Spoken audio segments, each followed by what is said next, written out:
Good morning बच्चों, मैं doctor Lakshmi Tiwari, Hindi विभाग, मुरारी कॉलेज रांची। बच्चों, आज मैं आप लोगों को इलेक्टिव हिंदी का गद्य खंड पढ़ाएंगे।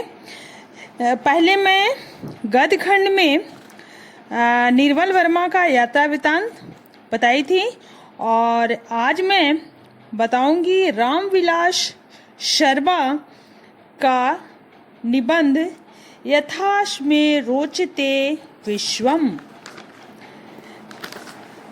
निबंध का शीर्षक है यथास्मे रोचते विश्वम। यह निबंध रामविलास शर्मा द्वारा रचित है और यह जो यथास्मे रोचते विश्वम शीर्षक निबंध है वो रामविलास शर्मा का निबंध संग्रह विराम चिन्ह से लिया गया है। तो पहले हम लोग ये यथास्मे रोचते विश्वम ऐसा शीर्षक से ऐसा मन में लग रहा है कि ये है क्या, इसका हिंदी होगा क्या। तो पहले हम लोग इसको देखें, उसके बाद हम लोग आगे पढ़ेंगे। तो बच्चों, यहाँ यथास्मे रोचते विश्वम का मतलब है कवि को जैसा अच्छा लगता है संसार को उसी प्रकार बदल देता है। यानी कवि संसार को बदलता नहीं है, यह ऐसा उसका ऐसा भाव होता है।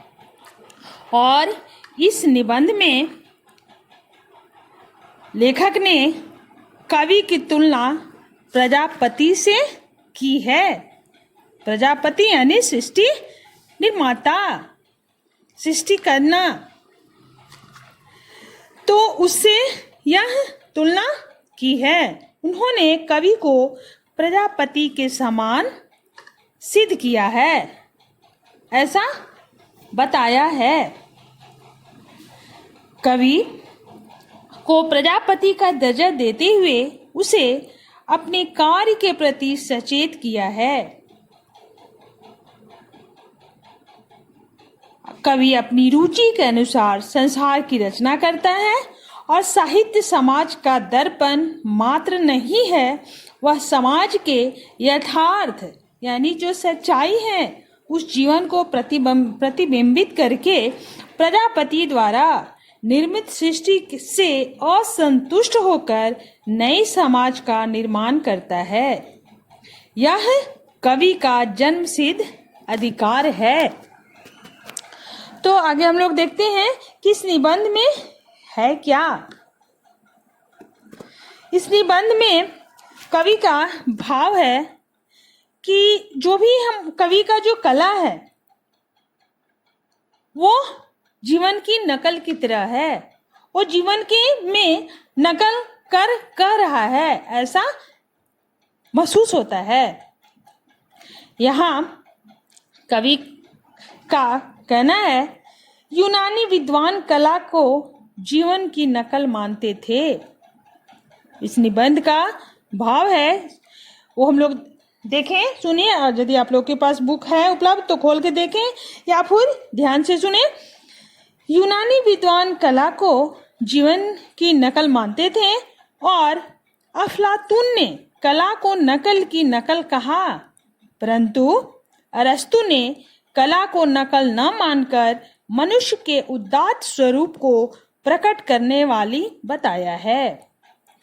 वाल्मीकि ने अपने चरित्र नायक राम में दुर्लभ गुणों को दिखाकर समाज को प्रतिबिंबित करने की बजाय प्रजापति की तरह नई सृष्टि की थी। कवि की सृष्टि निराधार नहीं होती, वह अपने सारे रंग, आकार और रेखाएं चारों ओर बिखरे यथार्थ जीवन से ही ग्रहण करता है। चित्र के पिछले भाग में काली रेखाएं भी वह यथार्थ जीवन से ही चुनता है। राम के साथ रावण का दुष्चरित्र दिखाना राम के सद्गुणों को उजागर करने के लिए आवश्यक था। कवि द्वारा विश्व को परिवर्तित करने के लिए यहाँ कारण बताया है। कवि अपनी रुचि के अनुरूप संसार को परिवर्तित करते समय अपनी अरुचि और असंतोष के कारण भी बताता है। इतना ही नहीं, वह यह भी बताता है कि उसे विश्व में क्या अच्छा लगता है, क्या रुचता है, जिसे वह फलता फूलता देखना चाहता है। उसकी आंखों में सदा भविष्य पर लगी रहती हैं, यानी उसकी आंखें सदा भविष्य पर लगी रहती हैं, किंतु पैर यथार्थ पर टिके होते हैं। यही कारण है कि मनुष्य को साहित्य से केवल मनोरंजन या विश्रांति ही नहीं, आशा और उत्साह भी प्राप्त होता है। यहाँ कवि यानी रामविलास शर्मा मनुष्य और कवि दोनों के साथ जो संबंध है यहाँ बता रहे हैं।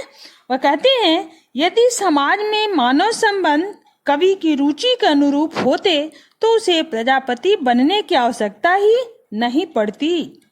कवि की कविता मानव संबंधों पर आधारित होती है। कवि के असंतोष का आधार मानव संबंध ही है। यही कारण है कि हेमलेट के प्रति शेक्सपियर की कवि सुलभ सहानुभूति जागती है।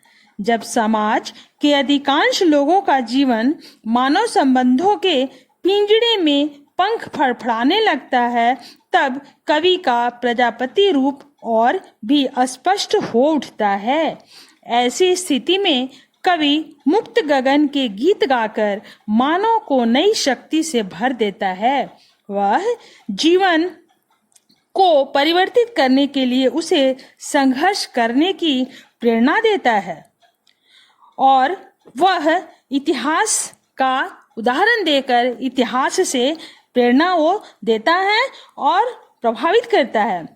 वो कहता है, 15वीं-16वीं शताब्दी में हिंदी साहित्य ने सामंती पिंजड़े में बंद मानव जीवन को मुक्त कराने के लिए वर्ण और धर्म के सिंकचों पर प्रहार किया था, उसे बाहर निकालने का प्रयत्न किया था। उस समय अनेक भक्त कवियों ने पीड़ित जनता में आशा और उत्साह का संचार कर उसे संघर्ष के लिए प्रेरित किया था।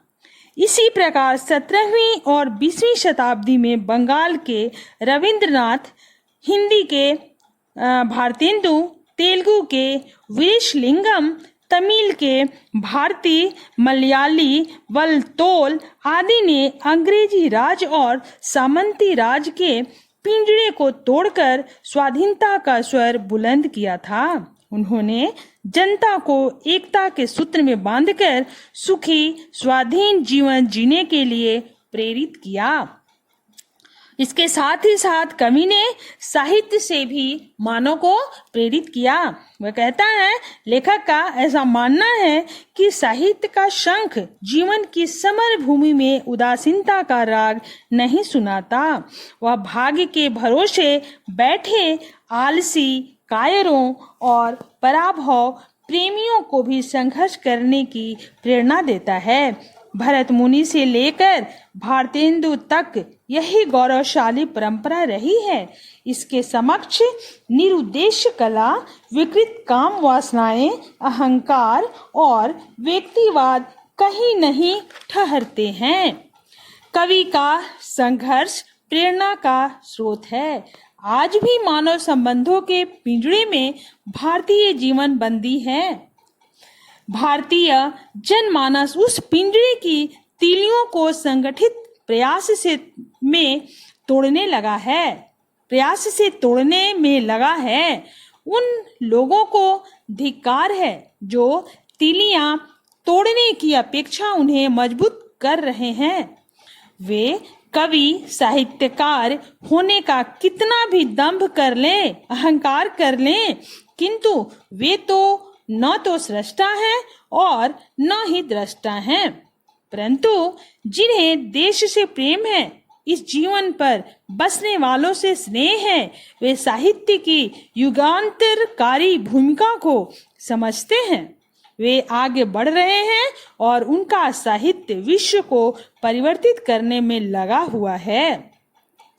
यहाँ जो कवि या साहित्यकार ऐसा नहीं कर रहे, वे अपनी भूमिका को भूलकर नकलची बनकर ही रह जाते हैं।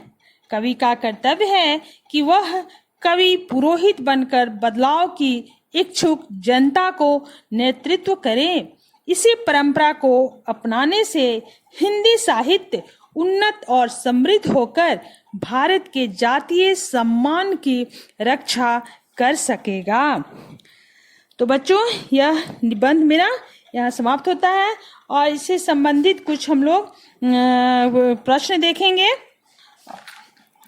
प्रश्न में आप लोग देख लेंगे कुछ, जैसे एक दो प्रश्न यहाँ है कि मानव संबंधों से परे साहित्य नहीं है, इस कथन को स्पष्ट करें। यानी मानव संबंध से साहित्य अलग नहीं है, इसको स्पष्ट करना है। तो अभी हम जो समझाएं आप लोग भी सुने होंगे, तो आप लोग देखेंगे। और उसके बाद फिर है कई कवि पुरोहित के रूप में साहित्यकार की भूमिका को स्पष्ट करें। तो कवि पुरोहित के रूप में साहित्यकार समाज को सद्मार्ग पर ले जाने वाला होता है। इसका उत्तर यही हुआ कि कवि पुरोहित के रूप में साहित्यकार समाज को सद्मार्ग पर ले जाने वाला होता है। वह अपनी जजमान जनता को कल्याण कामना के लिए साहित्य का सृजन करता है। वह समाज को नेतृत्व प्रदान करता है। वह समाज को अपनी रुचि के अनुसार परिवर्तित कर नवीन समाज की सृष्टि करता है। उसके बाद है साहित्य समाज का दर्पण है।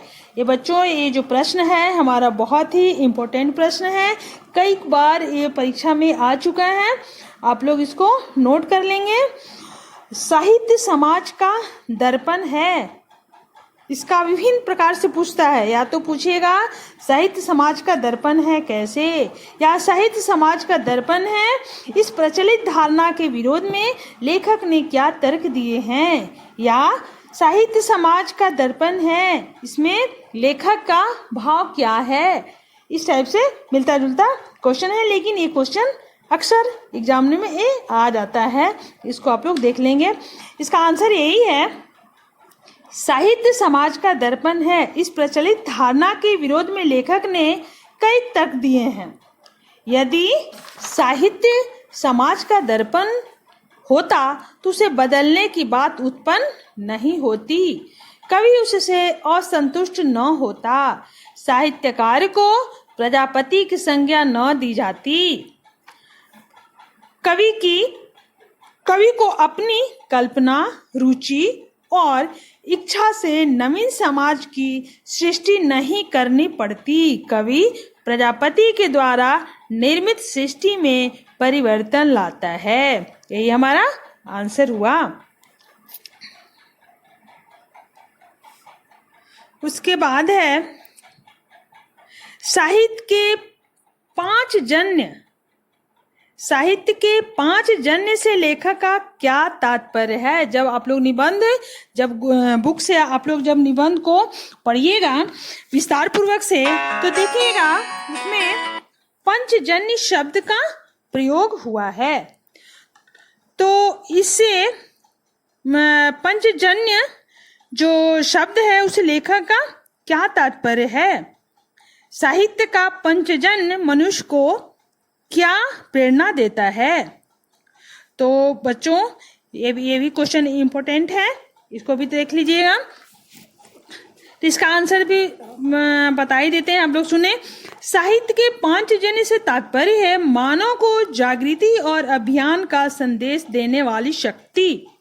साहित्य श्री कृष्ण के 5 जन्य शंख के उस उद्घोष के समान है जो उन्होंने महाभारत के युद्ध में दिया था। जिस प्रकार 5 जन्य नामक शंख से शंखनाद करके कृष्ण ने कर्म करने की प्रेरणा दी थी, उसी तरह साहित्य से समाज व राज्य को नई कर्तव्य चेतना प्राप्त होती है। साहित्य मनुष्य को मानसिक विश्रांति के साथ साथ उन्नति के मार्ग पर अग्रसर होने का प्रेरणा भी देता है। तो बच्चों, आज हम लोग यहीं समाप्त करते हैं, फिर अगले क्लासेस में। धन्यवाद।